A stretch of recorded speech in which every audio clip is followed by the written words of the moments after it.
அருவிகளோட தேசம்னு சொல்லப்படுற இடத்துக்கு போறக்கு 40 ஹேர்பின் பென்ஸ் ஏறி வால்பாறை வழியாக நம்ம போகும்போது நம்ம முதல்ல பார்க்குறது பிரம்மாண்டமான சோலையார் அணை தாங்க. சோலையார் டேம்லேருந்து கேரளா செக் போஸ்ட் தாண்டி போகும்போது நம்ம ஒரு 50 கிலோமீட்டருக்கு மேலே பல நதிகளையும் பல நீண்ட மரங்களையும் அழகான இயற்கை காட்சிகளையும் பார்த்துட்டே நம்ம போகும்போது நம்ம முதல்ல பார்க்குறது 80 அடி உயரத்துலேருந்து விழுற அட்டகாசமான அதிரப்பள்ளிங்க. தொடர்ந்து சார்பா பிரிட்ஜும் அழகான அந்த நீர்வீழ்ச்சியும், கொஞ்சம் தூரம் போனோன்னே காட்டுக்குள்ளார அமைதியாக போயிட்டுருக்கிற வளைச்சல் நீர்வீழ்ச்சிங்க. அதெல்லாம் தாண்டி நம்ம போகும்போது தும்பூர் மொழி டேம்னு ஒரு அட்டகாசமான டேம்ங்க.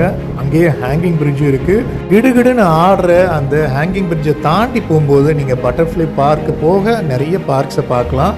இதெல்லாம் போக அந்த அழகான நதியை பார்த்துட்டு உங்களுக்கு அதிர்ஷ்டம் இருந்ததுன்னா நீங்கள் யானையும் காட்டெருமையும் மான்களையுமே இந்த அழகான பயணத்தில் பார்க்க முடியுங்க.